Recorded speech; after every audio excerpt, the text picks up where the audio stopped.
Yeah, very, very happy.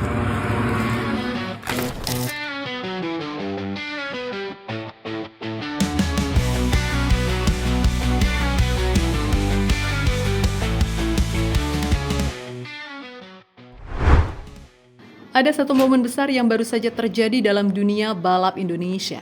Momen yang mungkin baru akan benar-benar kita sadari nilainya beberapa tahun ke depan. Karena mulai musim depan, Indonesia resmi punya pembalap tetap di kejuaraan dunia Moto3. Bukan wildcard, bukan undangan sementara, full season, rider utama. Nama itu adalah Veda Ega Pratama, anak muda dari Gunung Kidul yang tumbuh dari sistem pembinaan.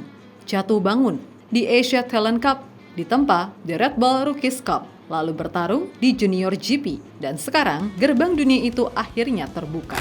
Dan yang membuat momen ini semakin besar adalah satu hal. Perkembangan Veda tidak hanya diperhatikan di Indonesia, tapi dibicarakan oleh orang-orang yang membangun masa depan balap dunia. Dari mantan pembalap Moto2 yang kini jadi manajer talenta Eropa, hingga Mario Aji yang pernah merasakan kerasnya Moto3 dan sekarang naik ke Moto2.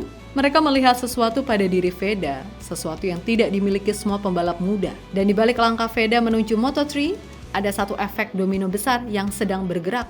Jika Veda naik, maka satu kursi di Junior GP akan terbuka. Dan dari sini, sebuah nama muncul ke permukaan. Kiandra Ramadipa. Ini bukan sekedar transfer kursi, ini adalah estafet generasi. Ini adalah Road to MotoGP yang akhirnya mulai terbentuk.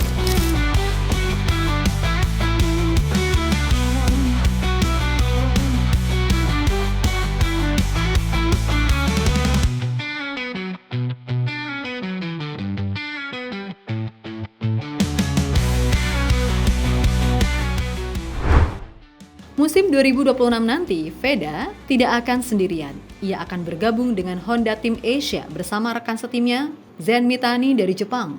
Dua pembalap muda Asia, dua lulusan jalur pembinaan yang sama. Dua rider yang sama-sama baru saja lulus dari ajang pembibitan. Mereka bukan datang untuk belajar, mereka datang untuk membuktikan diri.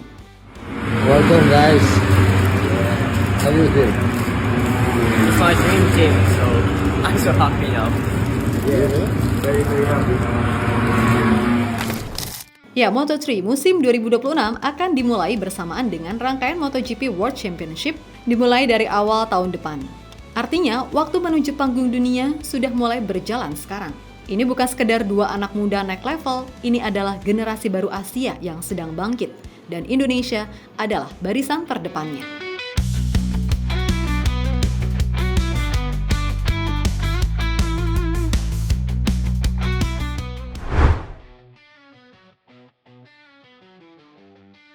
Di balik langkah besar Veda menuju Moto3, ada satu suara yang membuat dunia mulai menaruh perhatian lebih. Suara dari seseorang yang bukan sembarangan pengamat, bukan pula sekedar komentator. Namanya Juan Olive, mantan pembalap Grand Prix 125, Moto3, dan Moto2. Tapi sekarang menjabat sebagai manajer Junior Talent Team, program yang selama ini menjadi pintu masuk bagi para talenta muda dunia menuju MotoGP. Juan sudah melihat ratusan pembalap. Ia tahu seorang pembalap yang hanya cepat dan seseorang pembalap yang punya masa depan panjang di level dunia. Dan ketika ia bicara tentang Veda, ia melihat sebagai pembalap yang punya masa depan panjang di level dunia. Ia menilai Veda adalah pembalap yang mampu beradaptasi dengan cepat di berbagai situasi. Ya, ini bukan pujian ringan, karena adaptasi adalah salah satu kunci utama untuk bertahan di Moto3. Dan Veda sudah membuktikannya di Asia Talent Cup. Memakai Honda NSF 250R, ia bisa kencang. Naik ke Red Bull Rookies Cup dengan motor yang karakternya berbeda. Dia tetap kompetitif. Lanjut ke he adapt very fast to every situation, no? Like I see him with Asia Talent Cup and riding NSF, and he find a way to go fast.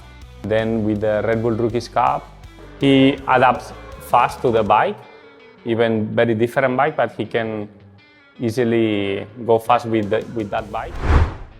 Selain itu, Juan juga menyebut satu keunggulan teknis yang jarang dimiliki pembalap muda, yaitu Veda tahu dengan tepat kapan membuka gas lebih lebar dan di mana batas cengkraman bannya. Ya, bagi pembalap ini adalah perbedaan antara menyalip dengan percaya diri atau jatuh. Kebanyakan pembalap muda takut untuk membuka gas di batas maksimal. Veda tidak. Dia paham kapan menahan, kapan mendorong, kapan menyenggol batas grip, tapi tetap menjaga ban tetap menggigit aspal.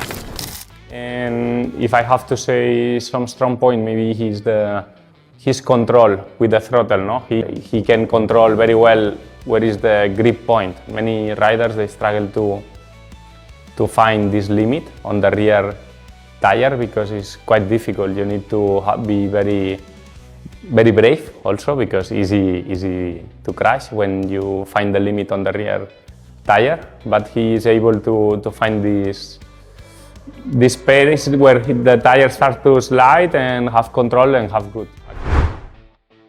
Ini bukan sekedar skill, ini insting juara. Dan inilah alasan mengapa di usia yang belum genap 18 tahun, Veda sudah dianggap siap naik level dunia. Bahkan Veda juga sampai mendapatkan sorotan komentator serta jurnalis MotoGP, Rosario Triolo, yang pada tweetannya, ia memberitakan promosi Veda ke Moto3 lengkap dengan fotonya.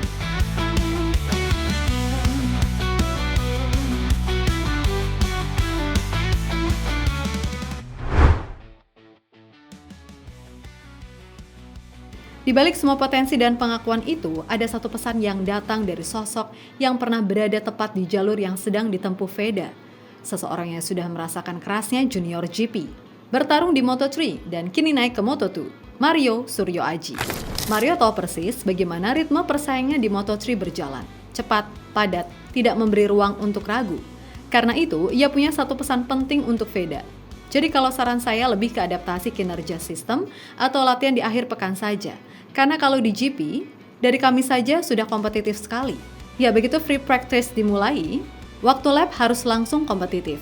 Slipstream harus dihitung, posisi track harus diperbutkan, strategi harus diputuskan saat itu juga. Pesan Mario ini ternyata juga pas dengan kelebihan terbesar Veda. Seperti yang dikatakan Juan Olive, Veda adalah pembalap yang cepat beradaptasi, tidak hanya cepat di atas motor. Itu artinya, Veda bukan hanya siap untuk Moto3, Veda punya modal untuk bertahan dan bersaing.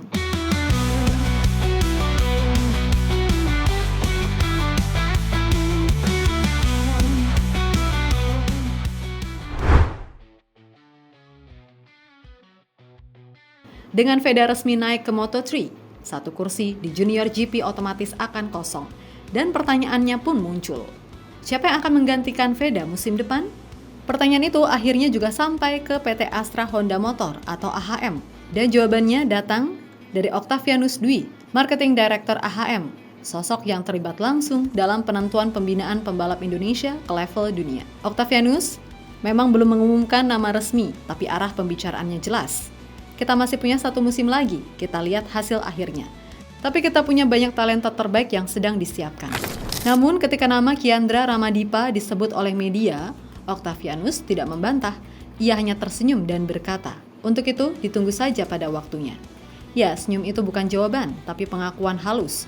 Dan alasan kenapa nama Ramadipa muncul bukan tanpa dasar. Karena di European Talent Cup 2025, Ramadipa menunjukkan sesuatu yang tidak bisa diajarkan, mentalitas juara. Di seri Catalunya, ia seharusnya start dari posisi 10, tapi mendapatkan penalti yang membuatnya jatuh ke posisi 24. Start paling belakang, situasi yang biasanya membuat pembalap hanya berharap bisa finish dengan poin. Tapi Ramadipa tidak mengikuti skenario itu. Ia balapan seperti sedang main PS. Lap demi lap, overtake demi overtake. Ia naik. Dan garis finish menyebut namanya sebagai P1, juara. Dari posisi 24, finish juara 1. Itu bukan keberuntungan, itu bukan momen spontan. Itu karakter pembalap yang siap naik kelas. Dan disitulah kita melihat gambaran besar. Veda menuju Moto3, Ramadipa bersiap menuju Junior GP.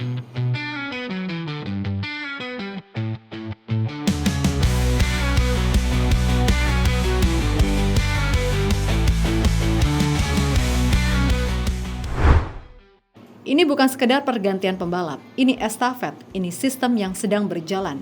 Ini Road to MotoGP yang akhirnya punya bentuk jelas. Dari sini, semuanya mulai terlihat jelas. Bukan lagi sekedar harapan, bukan lagi sekedar slogan. Road to MotoGP, tapi sebuah jalur yang benar-benar terbentuk. Veda Ega Pratama naik ke Moto3, masuk ke panggung dunia, berlaga bersama tim pabrikan Asia, Membawa nama Indonesia bukan sebagai penonton, tapi sebagai pesaing. Mario Aji berada di Moto2, menjadi contoh nyata bahwa pembalap Indonesia bisa menembus jenjang global dan tetap bertahan di dalamnya. Dan di belakang mereka, Kiandra Ramadipa bersiap melangkah ke Junior GP, membawa api yang sama dan mentalitas yang sudah ia tunjukkan saat start dari posisi 24 dan berakhir sebagai juara. Inilah estafetnya, inilah regenerasi yang sehat, inilah arah yang ditata dengan sistem. Astra Honda Racing School, European Talent Cup, Junior GP, Moto3, Moto2, hingga MotoGP. Sebuah jalur yang dulu hanya terdengar seperti mimpi, tapi sekarang sedang dijalani setapak demi setapak, pembalap demi pembalap.